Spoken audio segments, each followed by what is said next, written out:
Hey everyone, welcome to the Tom's Hardware Podcast for today, April 30th, 2024.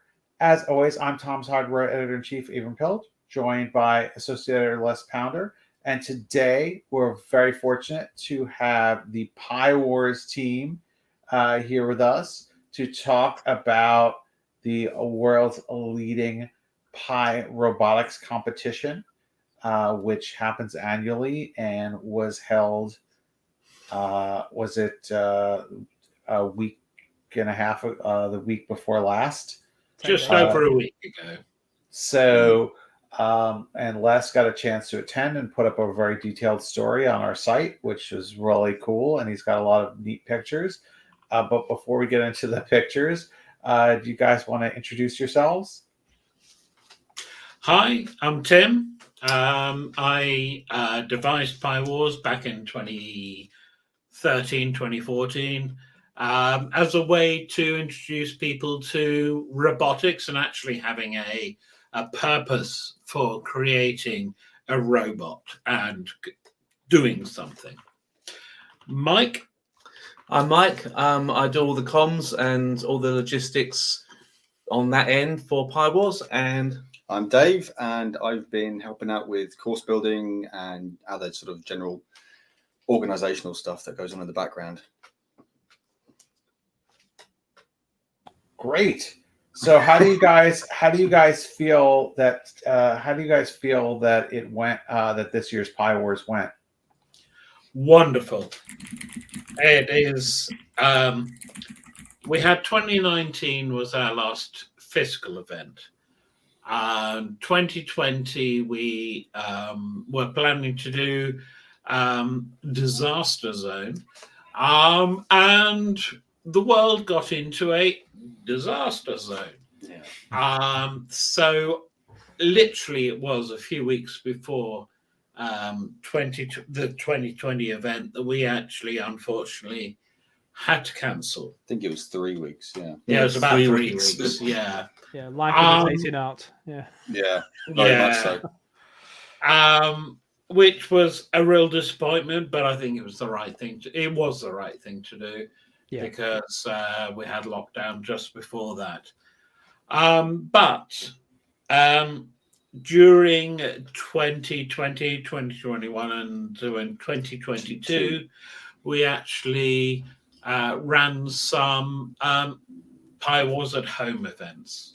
Mm-hmm. This allowed the competitors to actually create robots and actually do some competition or run some competition on courses that they had built.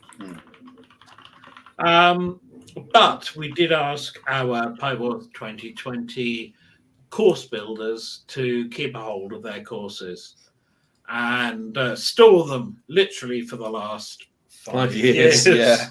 Wow. so into sheds and shipping containers and attics they went. Yeah.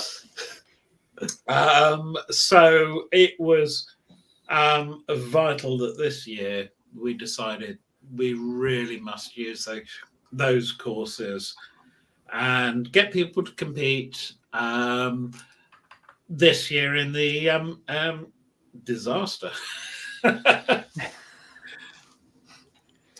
Yeah.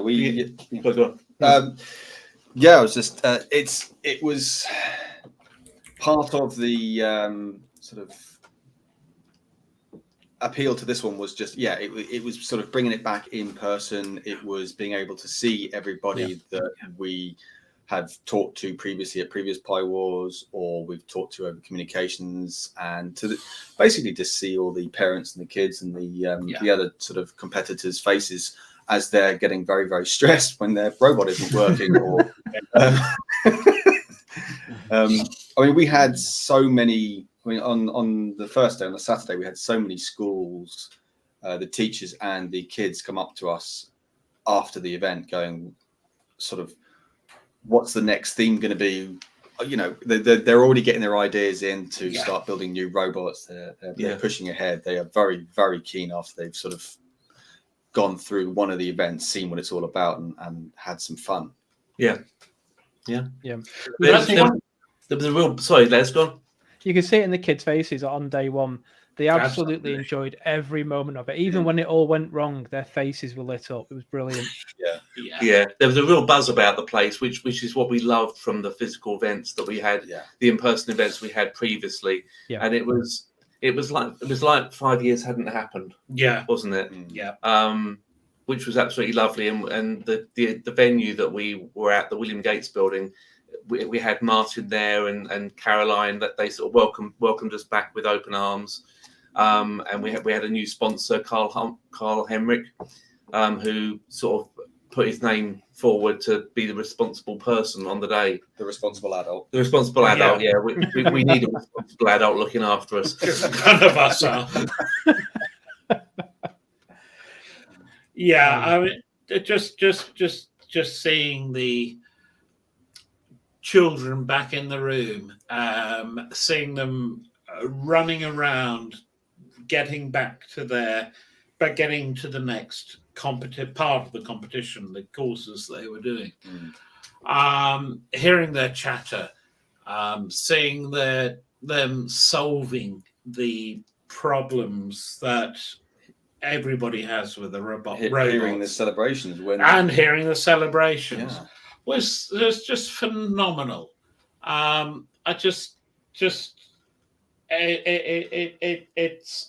It makes it all the effort worthwhile. Well, that's Eco Disaster. Oh yeah, oh yeah. Dr. Footleg and his robot doing some barrel lifting there. Yep. That's all of you in one picture. Oh, that's scary.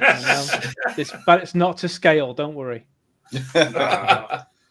Again, I love that the different courses you had. You had all different attachments for all the robots. It was just weird and interesting to see people taking things apart, putting stuff back on, and putting it straight back in the course, and then fighting for another day.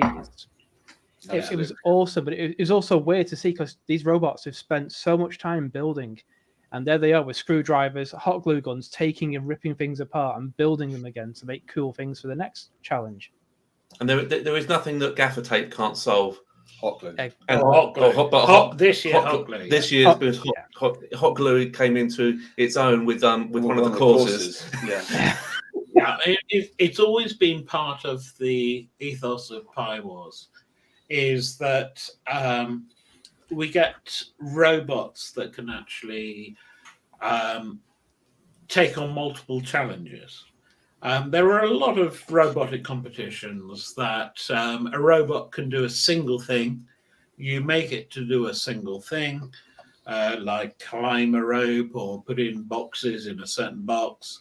But I think part of the uniqueness of Pi Wars is we get the robots to do multiple things.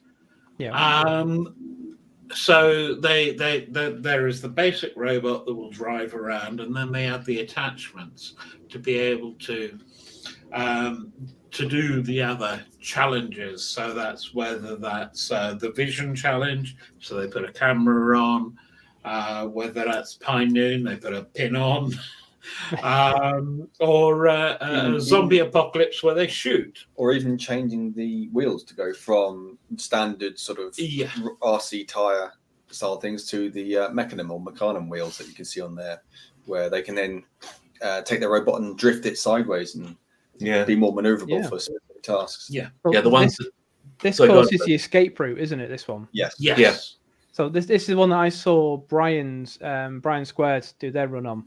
And it was amazing to see the Mechanim wheel just sliding the robot left to right as if it's gliding on ice, and it was awesome.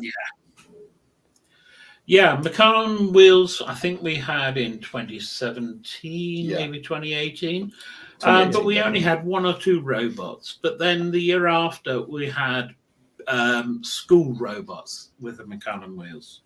And now, David Pride, who is one of our past competitors who built the Minesweeper course, was saying that originally the cost of Mechanim wheels, you were looking at £100 for a set.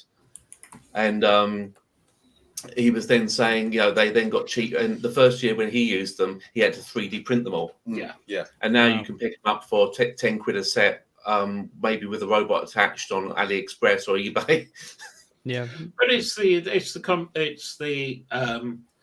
ability of teams to be able to control those sort of wheels. Yeah. That is really inspirational. That school teams now are using them that we didn't originally expect at first. No, we didn't expect a lot of things. No. Pi Wars has always sort of bred innovation. There's always, each year, there's always something new from one of the teams. Yeah. So, I mean, I think this year was Mark's team with the different driving style. So one of the competitors on the advanced teams, Mark Mellors, he has come up with a slightly different style of steering where you can either have the rear two wheels powered and the front two wheels sort of powered and sort of steering like you would in a normal car. But you can also, at a push of a button, just flick the front wheels inwards, and then they basically just skip over the ground, and the whole thing acts like a three-wheeled vehicle where it spins around the rear of the vehicle. Yeah. And so you've got this very deck-style robot that can traverse over multiple different terrains depending on what you want to do. So if you want sort of high accuracy going straight with predictable turns over different materials, then you go into the normal sort of car style driving. If you want high maneuverability and a turning circle on the spot, then you flick it into sort of tripod mode, I think. It was just a button, wasn't it? Yeah. One of the things we have always underestimated is the ability of the teams. Yeah. We've started back in 2014 with some simple courses, and we've modified them since. We brought in visual courses, but every year we have noticed that we've seen teams just really challenging and pushing at the rules that we put. We had one team this year instead of just having a camera sort of pointing down, they had this reflective dome. Oh yeah, a concave dome that they pointed the camera up into, and then you'd see the reflection. 360 degree. The vision. maths for that was phenomenal. Yeah, I think that might have been hydrogen. I think it was. And that was incredible. It was like the amount of maths that you'd need to be able to interpret a 360 degree reversed, everything reversed, vision. It was just astounding. And then we were talking about the fact that each robot has different attachments that they have to put on and off. Obviously, the most simplest way of doing that is by physically bolting and unbolting or sellotaping or whatever. But we did see one team that was using magnetized connectors, robust connectors, that they would just literally just click the attachment that they needed onto, and just one cable just magnetized onto the top of the robot, and then that was the Dutch rescue team who did that. Yep. That just shows that year on year the teams innovate, and they take technology that wasn't available before, or they didn't think was available before, and just create better and better robots. And that's part of why we started Pi Wars. I mean, we started it because Mike and I loved Robot Wars, and the first season of Robot Wars was about it's like obstacle course, wasn't it? It was a bit of an obstacle course, and then a bit of destruction. But obviously, Pi Wars, we didn't want destruction because robots couldn't compete in other events. So we've always looked at doing courses that are not going to destroy the robots, so they can do the additional courses. And each year we've tried to come up with a selection of ideas for courses, and we change it every year. And you can see here is the eco disaster, where we're hoping that robots will recognize the colors of the barrels. So they're using vision, open TV, or whatever they want, to put them in the right squares. this is typical of in the real world. This is typical of what people are going to do, robots are going to do.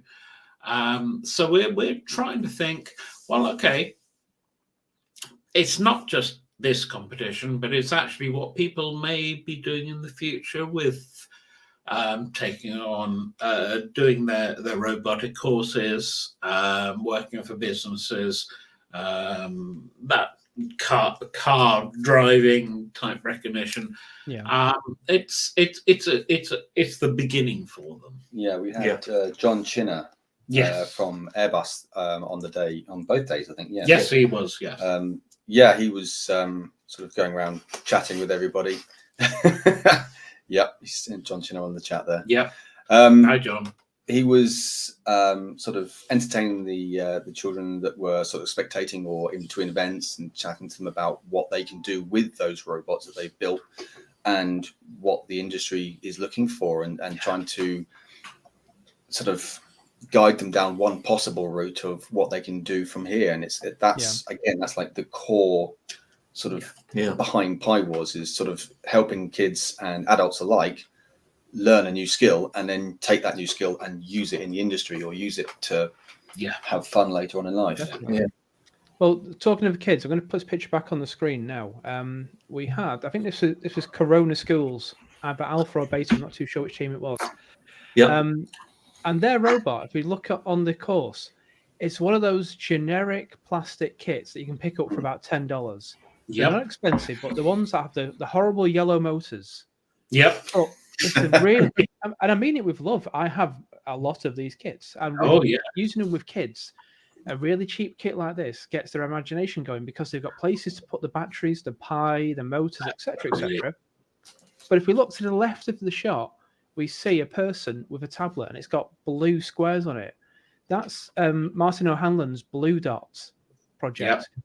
That's a Bluetooth controller to the robot. So this isn't an expensive robot. It's not one with loads of sensors and has inverse kinematics or mathematics or anything like that. It's just simple. Push the button, car goes forward. Push it left, it goes left.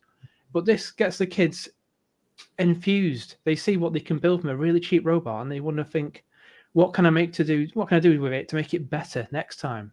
Start cheap and build on that.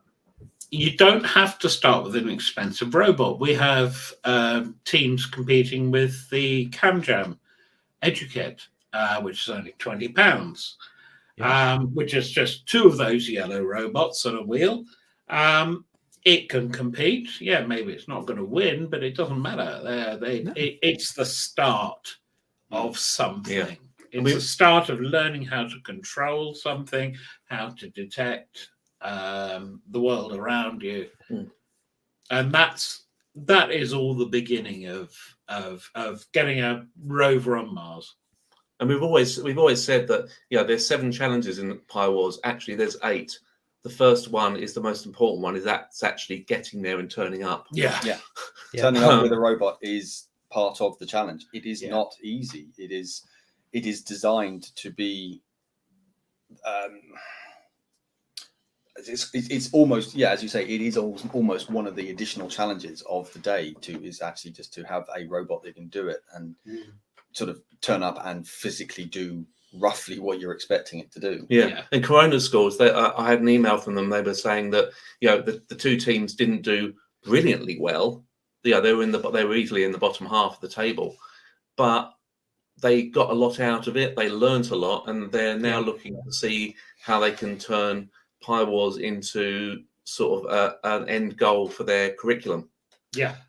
Wasn't it them as well that was saying they previously attended the 2019 Pi Wars? Yes, they did. And I think the teacher was mentioning something about that. One of the kids who was part of that team that competed back then actually won an award for robotics in Germany in relatively recently.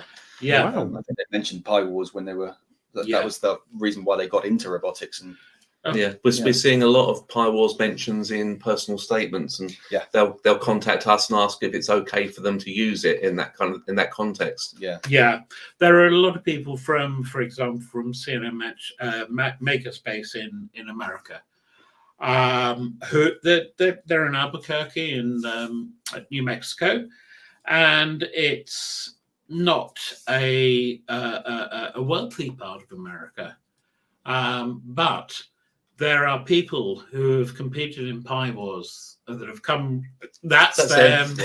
Yeah, that have come across to the UK, competed, and been able to put their competition, the Pie Wars competition, down on their CV, and they've actually gone into some of the best universities and research establishments in the US on the back of competing in Pie Wars, and that makes us immensely proud. Yeah, that they've gone out and done. They've got their own sponsorship to help sort of pay for the flights, help pay for the robot. I think.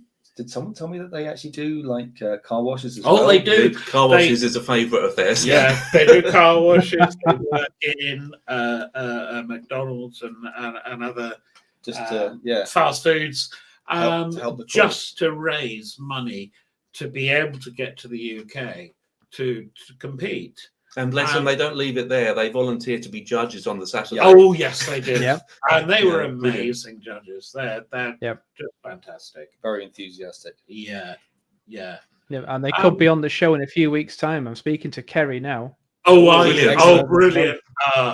Fantastic. Yeah. I mean, Kerry has, he's brought teams over for a few years now. We're an enormous fan of him and his teams, and they won this year. Yeah, and they won this year, the intermediates. Yeah, brilliant. They're just inspirational to come back from the States year after year to compete and try and do better each year. And that's exactly why we are doing the event, is to get these people to engage, to work as a team. One of the biggest learning opportunities of the teams is when they fail. It's the first attempt at learning. There are a lot of a few teams that can't get to their next course because their robot has not got there. So in Pie Wars, yes, we do have a timetable. And that's every 10 minutes there's another team attempting to do a course. But we don't, we try to be flexible. We try to be very flexible. So if they can't make it at 10 past 11, we say that's fine, come back at 10 past 4 and do it again. Because it's more important that they compete, that they fix the issues that they've got, and actually have an attempt at that course. That is that gives them so much more learning than just giving up on a course that their robot's not being ready at. Would much rather give them a challenge of, you come back at 4 o'clock or whatever when your robot's ready. And that is one of the biggest opportunities to learn that both children and adults will have. That's why the kids and the adults both face the same challenge. So the kids on day one, it's for them really. So let them have at it on the courses. And day two, the adults are using the same courses. So they've got their robots on the same courses the kids were on, and they've got an equal chance of winning because it's the same course, and it's wonderful. And you mentioned that about failure. This is like a Yoda quote now from The Last Jedi, but failure is a great teacher.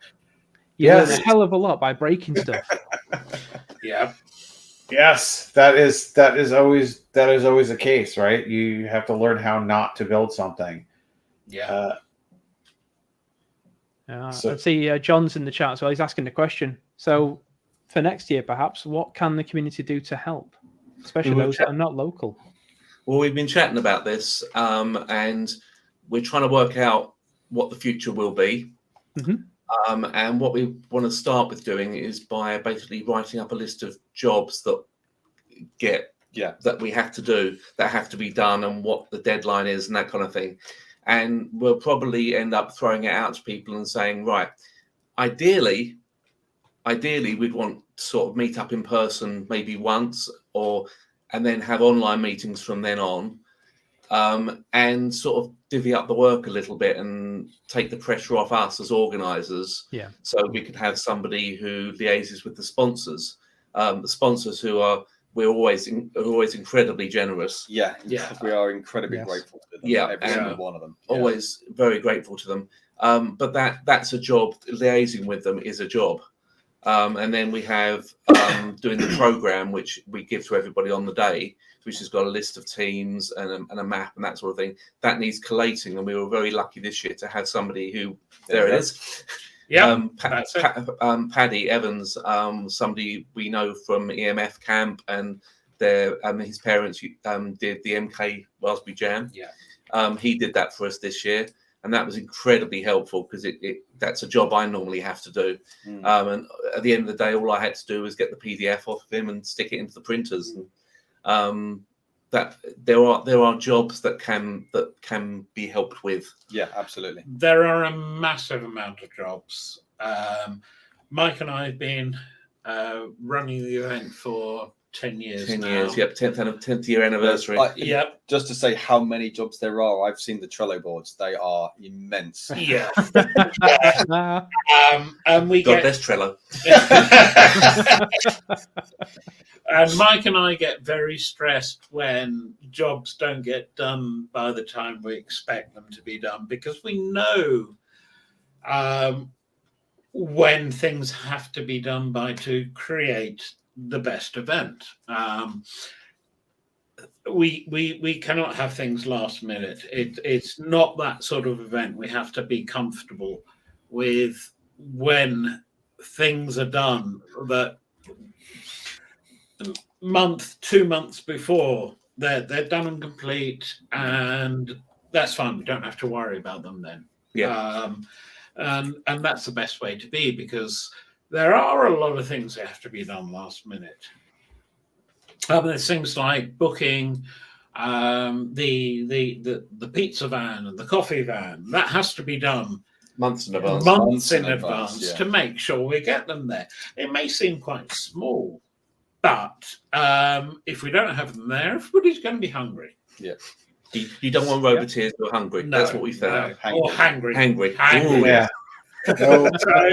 No question about that. So, speaking of things that people are hungry for, you, Les, have a new board that people who are hungry for performance might be interested in. Definitely, yeah. So, Latte Panda, so DF Robot, sent me their latest board. So let's just go to Solo so you can see it. Please show it. There we go, Latte Panda Mew. I've got a comparison picture there just next to a Raspberry Pi, and also some specs for you there.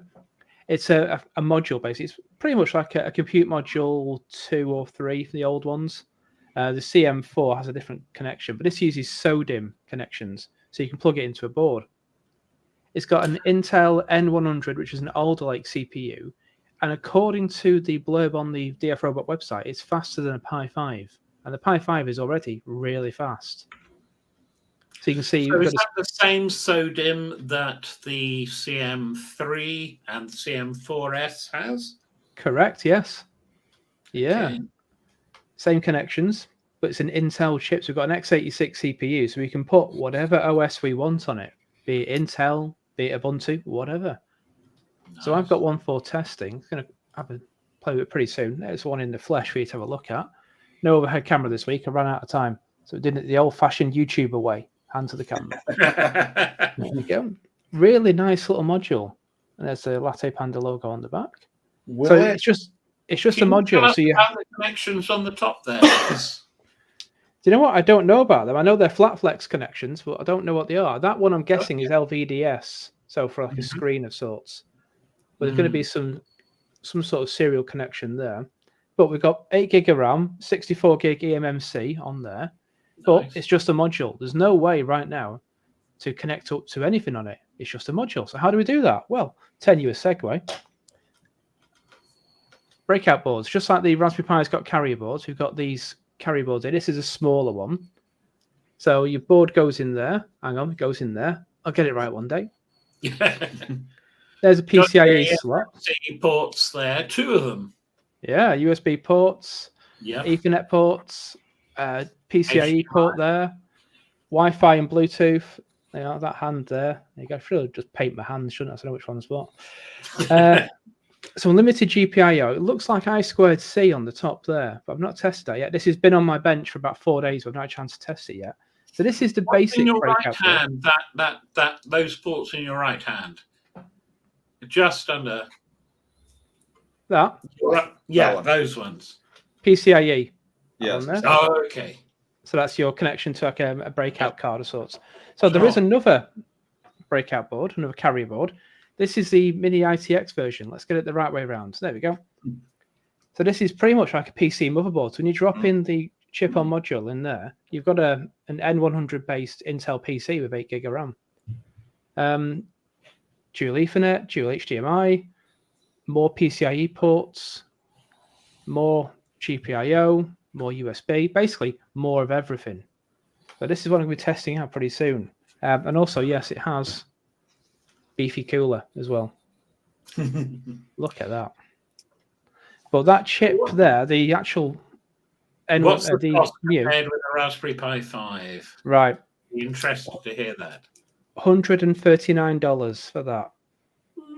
Not bad. So if it can outperform a Pi 5, which is about what, $90 to $100 for an 8 gig model, yeah. then it could be an interesting candidate. Comparable. Yeah. Yeah. Yeah.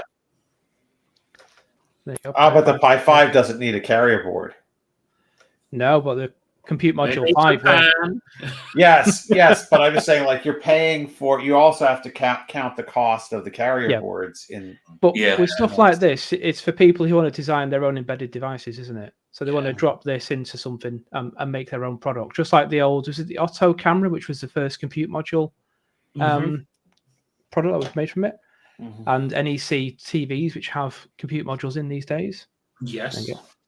There's a Compute Module 4 and the Latte Panda Mu next to each other. That's probably why they've done the Compute Module 4S, is to be able to plug into the same port as the 3. Yeah, so if anyone has got legacy boards, they can just put that in. And there's also no Wi-Fi on the 4S, so you don't have to worry about certifications for emissions, that sort of thing. Yeah. Quite handy. We have got a 4S coming for review. I've had a chat. Even though you can't buy them in the shops, we're going to have one to play with. Good. Cool. That'd be fun. Fantastic. Well, that is really interesting. So there's a lot of great stuff going on. Look forward to seeing the full review of that. What can folks do if they want to learn more about Pi Wars and possibly even participate in the next Pi Wars? Yep. Go to the website, piwars.org. It's on screen. If you sign up to the mailing list, we don't spam. We just send out news when we've got it. Sign up to the mailing list. It's a MailChimp mailing list, so you know the kind of emails you get off that. And just keep an eye on the website. Great. Well, thank you guys so much for joining us and for hosting Les. It was just really awesome to see all of his pictures and reporting of the event. I encourage everybody to go to our site and check it out so you can find out everything that you missed at Pi Wars, and hopefully more folks get to go and enjoy it next year. Thanks, everyone. We'll be back next week at our usual time of 7 p.m. UK time, 2 p.m. US Eastern time, with another great guest. See you all soon. Bye, everyone. Bye. Bye.